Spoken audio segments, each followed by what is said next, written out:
voice work at the end, doing, well, it's on Foley stage, but, you know, I was doing the, and I didn't know she was there, she was sitting in the booth, and I was doing the screaming where I was burning to death, which was...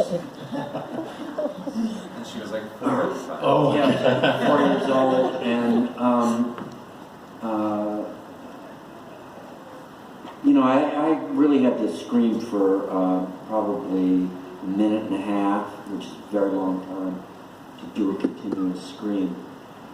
And it took everything I had, and I was really making it as painful as I could possibly muster in the far reaches of my very being.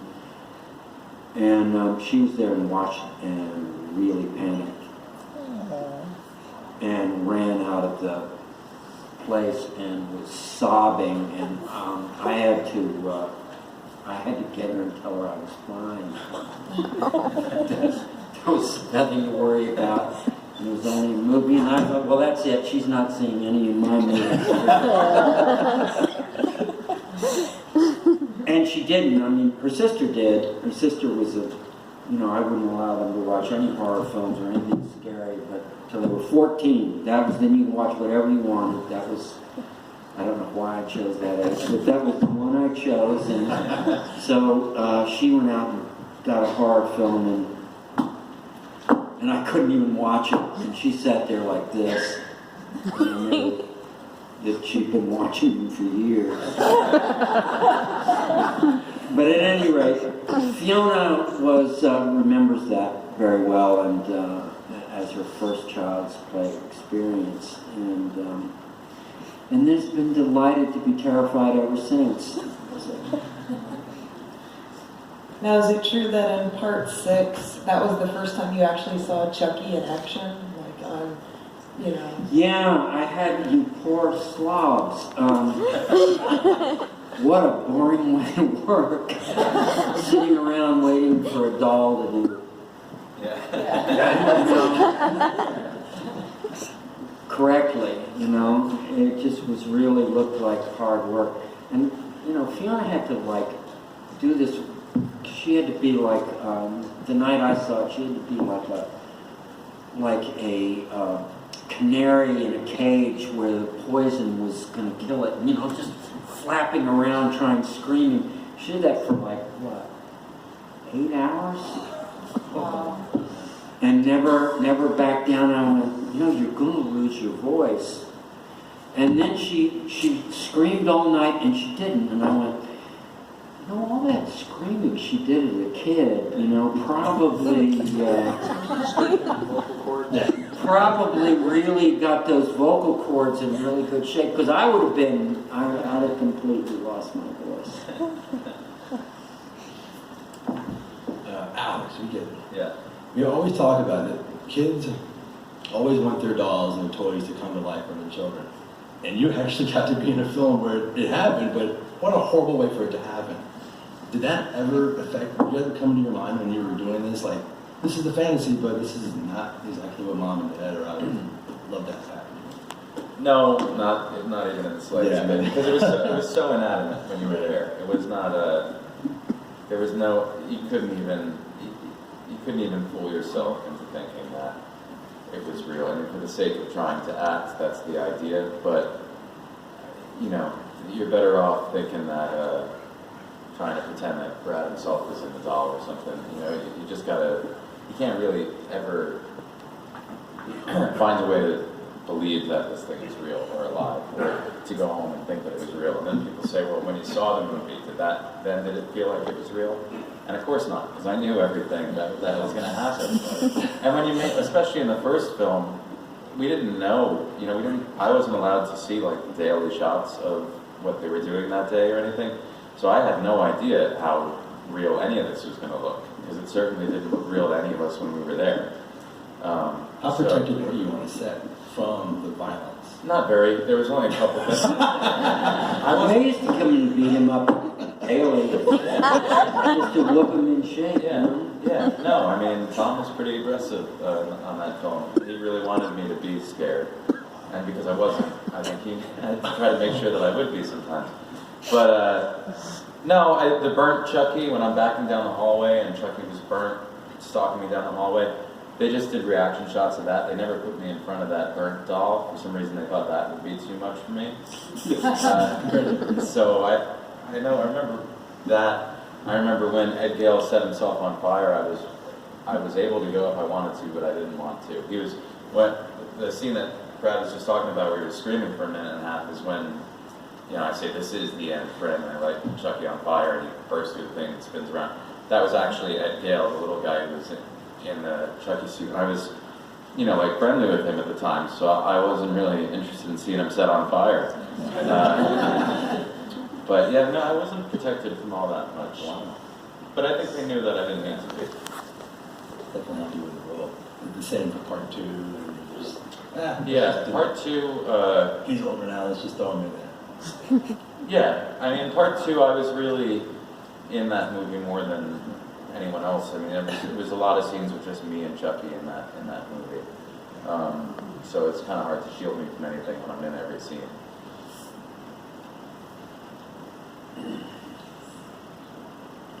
What else we got? Does anybody out there have questions? We're talking a lot. Does anybody else want to ask a question? Okay. Yes, sir. Yeah, you just mentioned Ed Gale. He was here a few years ago. Do you have any funny stories besides setting him on fire? I do actually have one. All right, so I was 6 years old. Okay, he's the first little person that I ever met, and so offset, I was 6 years old. I was a kid. I mean, I was acting like a kid. I was a kid. So I get into this new hotel when we get there in Chicago, I guess, or maybe it was in LA. And it's a beautiful hotel with this big bed, and he came up to meet me and everything, and I'm jumping on the beds with my 3-year-old sister. I'm like, you want to jump on the bed with us? And meanwhile, he was like 26 years old or something like that. So Did he do it? no, he didn't. But he reminds me of that story every time I see it. Yeah, he's a very nice guy. He doesn't fly, so he doesn't do conventions all that often. I mean, if you take a train there, we'll do it. Anybody else? I have one.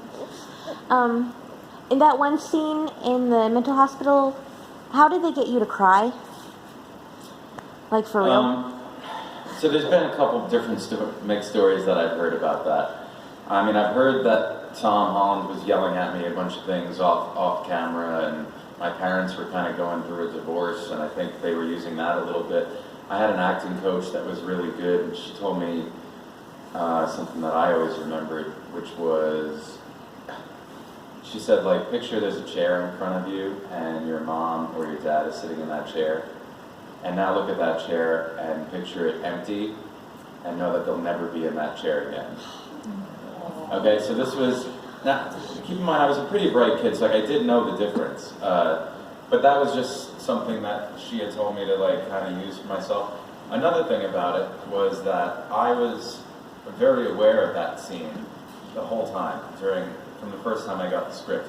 I kind of taught myself how to read the Child's Play script because I read it over and over and over again. And I had every line memorized, all mine, everybody else's lines. And I knew that I had that scene on page 48 that I had to do, or whatever it was. For some reason I think it was 48. But I was so afraid of doing that scene because I knew it was a difficult thing to do for any actor. So I think by the time that it came up, my anxiety was just so big on it that I just was able to just cry. And another thing about that is, I mean, I don't know if it's different nowadays, but we ran out of tape in the middle of doing that scene. So they had to reload tape for like 15 minutes. And I just kept crying the whole time. Yeah. Is it on tape? I don't know, some kind of tape. They had to stop and reload something. I remember saying, "Don't worry, Tom, I'll keep crying." So over the years, we saw Chucky change and get a lot funnier. And I guess my question is, how much of that was just trying to keep the characters fresh, and how much of it was the franchise having more flexibility to explore? Because you could see that it was such a straight horror movie at first, and by Bride of Chucky, I mean, it was just funny as shit.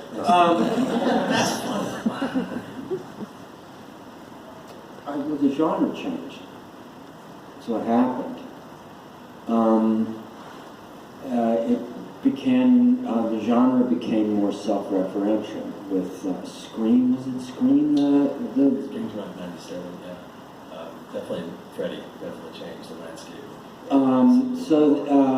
Chucky, it's been an ongoing thing with me and Don Mancini, because when they did the first one, I was shooting Mississippi Burning when they needed me to do the voice stuff. And so I couldn't do it, and they had to wait. And they decided not to wait, and they got somebody else to do it. He was a comedian.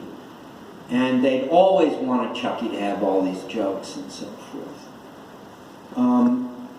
So they did it. They did the whole thing, and then they screened it, and people hated it. The whole thing didn't work at all. And my thing is that it's a horror film. No matter what the style of it is, you know, even if it's campy, it's still a horror film. There still has to be this level of, there has to be this monster, and the definition of a monster is a entity that is going to kill you, there is no way that you could argue your way out of it. I mean, there's nothing, it is going to get you. And that's just the idea of a monster, and that's who Chucky has to be. If Chucky is not that, nothing works, and nothing is funny. Having said that, once you do have that, then Chucky can be funny. You know, I know that there's this moment when somebody says something about the doll in the first one, and the elevator goes up, and you just hear, "Fuck you." That's funny, you know? Every time. So there's always room for that. You know, comedy in the serious aspect of it is relief. And I adore Bride. Of all the movies, that's the most successful for me. Just story-wise and writing-wise, and the way that they used Bride, Frankenstein, and interwove it into the theme of the movie, and she's just trying to turn her love affair with this ass, you know, into a real, like, he loves her and so forth. And he actually, for moments, does fall in love with her a little bit when she really does a really brilliant kill. You know, it's kind of dramatically bloody. And I think that's fun and campy, but still there has to be this danger there. Have you guys kept any of the original scripts? I have my original script. Oh, I have a bunch of notes in it too from when I was 6 with things spelled wrong and crossed out. Different lines written in and everything. It's on sale on my website. No. So you said that Bride of Chucky has like the best remarks for the best story-wise movie. Do you guys have any funny things about Jimmy Fertilli that or funny stories to tell us about him or Don as the director?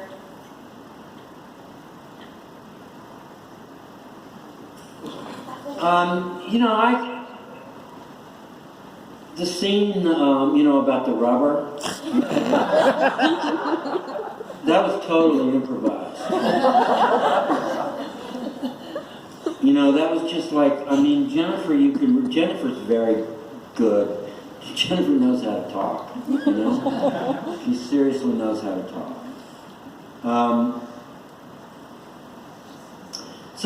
And for me, and for me, I had been like doing these movies, and they bring me into this recording studio with huge, sometimes Foley rooms, almost as big as this one, and I'm the only person in there.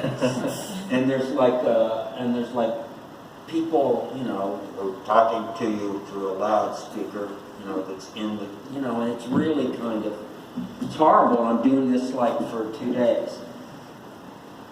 And finally, when Jennifer came, I was another person, and they would have her in a glass booth, and I'd be in a glass booth, so I could see her, and I could really react, and then it was more like fun. So yeah, I don't know if that's not funny, but it's fun. Yeah. Actually, we have one back here. Good? You go first. It's fine. No, you go first. No. Go first. Go ahead, sir. Okay. During your work on the various child play films, what would you consider to be the most difficult experience during filming, or the most difficult moment?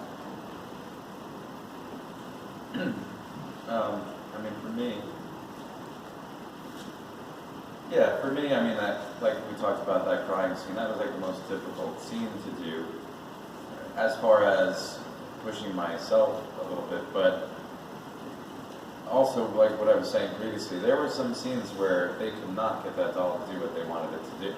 So, it really ended up being hours of doing it. And it's, when you're up to 40, 50, 60 takes of the same thing, it gets aggravating for everybody, not just you, for everybody that's on the set. So, that's not very comfortable. That's not easy.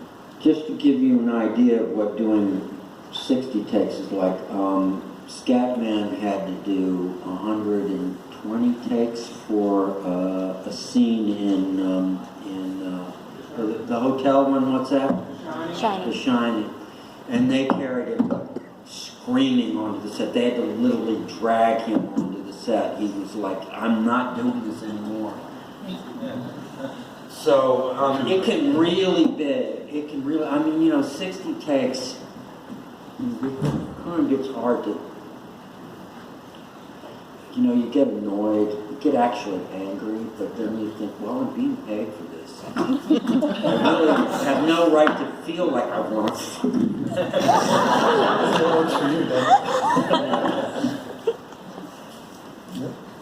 to." Chucky's gone through so many different design kind of incarnations, from the first one to the most recent one, like, just the straight face, and then he gets scarred up, and now he's the most recent, like, super detailed. What's your favorite version of Chucky? I don't know if I have a favorite version of Chucky. I don't, my favorite Chucky toy is, I can tell you, it's the one that's in a box, and it has the it's Chucky and Tiffany. Yeah, the match. And you have the match, and they have the stuff, and it's in a box. I just think that's the best toy. Yeah. As far as the Chuckies go, they're all charming. They all have their, and they get better. The detail, at least the sculpture and that whole thing gets better and better with. I don't know about the animatronics or the puppetry, if that gets any better. I think there's less and less. They used to pay a lot more money to build these things and for the puppeteers to have time to rehearse them. And they're not paying anywhere near that now. So, and it's not the same guys anymore either. Yeah, it's not the same guys. Exactly. Yeah. So on Curse, there was a lot of catch up. Made it really difficult, but I thought it. I thought it looked great. People always have said throughout the series, "Oh, I like the old one, but I like this one better." And, I like the movie, but Chucky just doesn't look the same. It's like, well, do you? Yeah, 30 years ago. None of us look the same. Why would it look the same? So yeah, I don't know. changes with the time. And then this last one, Curse, by the way, gets a lot of people think that it was loaded with CGI. There's 3 seconds of CGI in that movie. There was one scene of CGI, and that's it. Yeah, the CGI doesn't work. It's all, and besides that, how good does it have to be because it's a doll? Yeah. It really is a doll. So Yeah. It's like, yeah, but he wasn't really alive. You're saying that they were cursed. Was that something they wanted to do just because it would be a fun thing that back the movie with? Oh, it was fun for me. Notion to, that if there's a seventh one, they'll build a story with your character. Yeah. I don't know. Is the quick and easiest answer I can give you to that. I can tell you that the way that the last one ended is not exactly what was in the script. That's what my scene was, but it wasn't supposed to come after the credits. I don't know if that's a big secret. there was a big problem. Yeah. And the problem is the Vice President of the United States came and talked to the head of the studio. And right after he talked to her, this was after Sandy Hook. And incidentally, we killed a little kid in that. There was so it was just horrible timing. And they said, we're pulling the movie. It's not gonna do anything. And Don Mancini rewrote it so that anything that would have been remotely offensive was taken out, and so the ending had to change. A lot of stuff had to change, and there was a reshoot. And it's a bit of a shame because if you think about the fact that this film started off feeling like, first of all, everybody talked for years that they're making a remake. So this starts off like it might be some sort of remake. So the scars were revealed and everything. But it's this little kid who gets the doll and and the kid was supposed to die first. It was like the first death of the movie, as I remember it. So it would have been shocking. It would have been really would have been great to kill that kid, but it didn't work. She wasn't that bad. She was a fine kid. There's nothing personal against her.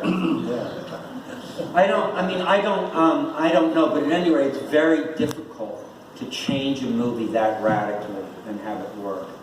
Yeah. And he managed to do it, but of course it would have been, since it was structured that way from the beginning, it would have been a much better film. Yeah, and it pushed my scene to after the credits and off the rated version and off of Netflix too. So it happens. But to answer your question about Part 7, I'm not going to answer that. I don't know. I really don't know what's going to happen. It's this new movie is supposed to happen. It should be out late next year. What it's going to be about and where Chucky's story is going to go, you'll have to see. And I'm not being super coy. I only know very little to begin with. So. Alex, when you were 6 years old and you filmed childhood, did they let you have one of the two guys' dolls? No, I never got one. Fiona has one, though, funny enough. If I am in Part 7, that's going to be in my contract. Good luck with that. Yeah, I know. I think Fiona has one and you don't, actually. That's right. Well, Fiona worked, I gotta say, a lot harder than I ever did in any of those movies. Of course. I'm not saying she doesn't deserve it, but I would. Yeah, you did. You did. She's got one, but I don't think Jennifer does. I don't think you do. I don't think. No, Just Don and David Kirshner and Kevin Yeager probably has a couple left. Most of the original ones, by the way, from the first film, didn't really hold. They weren't built to last. They turned very orange. They don't really look, like they did in 1987 at all. I don't know what would happen with the new ones, but I just want one because I do these conventions all the time, so it would be cool to bring with me sometimes. They look good in the house, too. Yeah. I have a question for Brad. At the end of Curse, when you actually managed to alter your role as Charlotte Ray again, how was that for you after all the years since you actually got back in person? You know, it depends on who you're doing the scene with, tell you the truth. And I like the, you know, I like the scenes I was doing. I liked her, I liked that scene. You know, it was nice. Fiona was there, you know, Claudia, my girlfriend, was there. And they were all running around taking pictures and giggling and laughing, and Fiona was just getting ready to take over. So it was fun. It was really actually a kind of a fun family moment there. Hey, I was just wondering, what's your guys' favorite Chucky murder? Well, the murders are painful for me because I usually have to do them in post, you know, with screaming and yelling, and by the time I get out of there, I don't hear my voice again for like a week. No, I meant the murders that Chucky did. Not Yes, that's what I'm talking about. I'm just saying I remember them by how badly my voice was ripped out.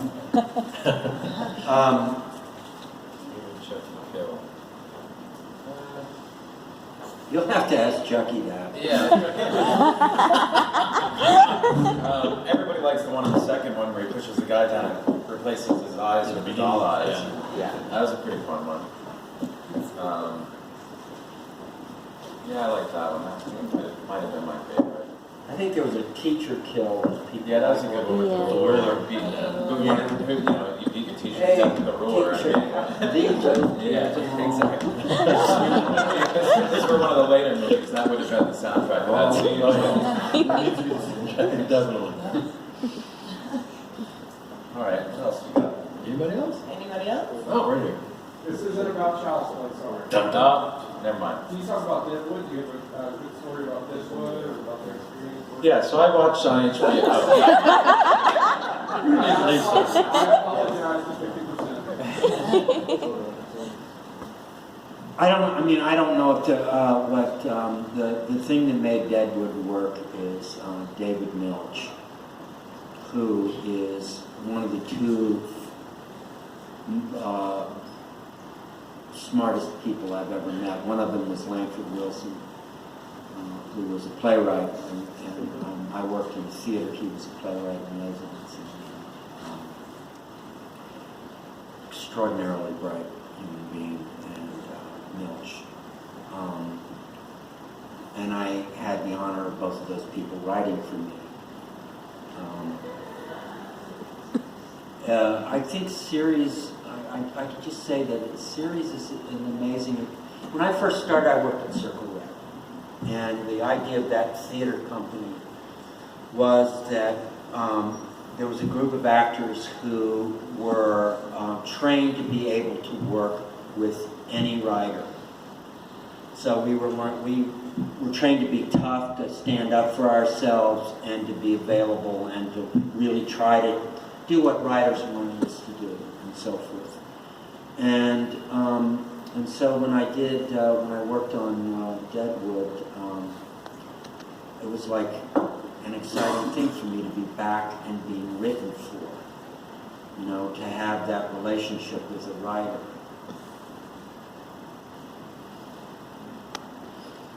And you get to swear an awful lot.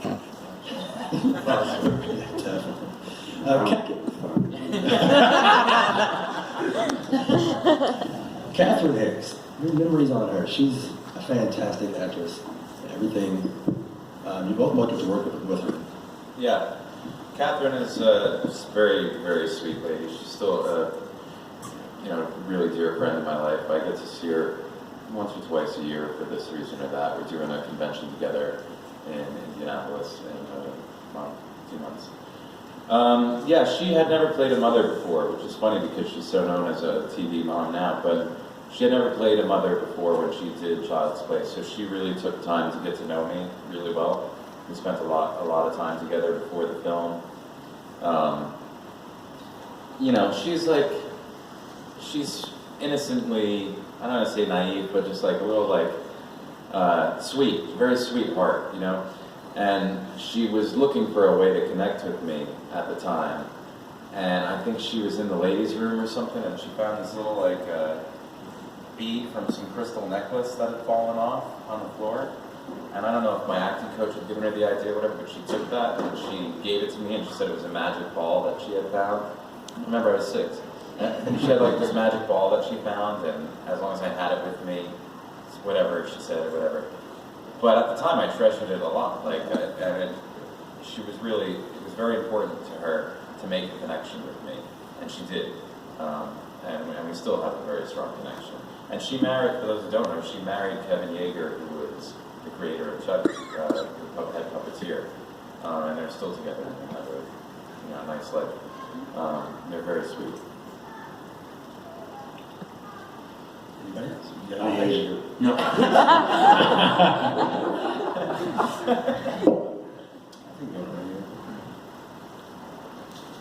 During filming, what would you consider to be your most favorite experience? I liked melting Chucky down with all that hot wax in the second one. The doll wasn't actually there, but I got to pull this lever and it came out like crazy and it was a lot of fun. I have this behind the scenes video. I actually have about 40 minutes of behind the scenes footage from Child's Play 2 that nobody has and has never been released. And if it were up to me, I would totally just sell it. But it's Don Mancini's camcorder footage, and I think he has the extension of it. He has way more stuff, and I don't know what he wants to do with it someday. But I have all the behind the scenes footage of doing that scene, and I obviously had a great time doing it. I was laughing a lot. It was fun. Are you gonna, is that a question going to be? It could be applied to both of you. What was fun? What was one of the more fun things in the series? That's Chucky. As Charles did. Like I say, most of my stuff was voice work, and it's very quick. And the stuff I didn't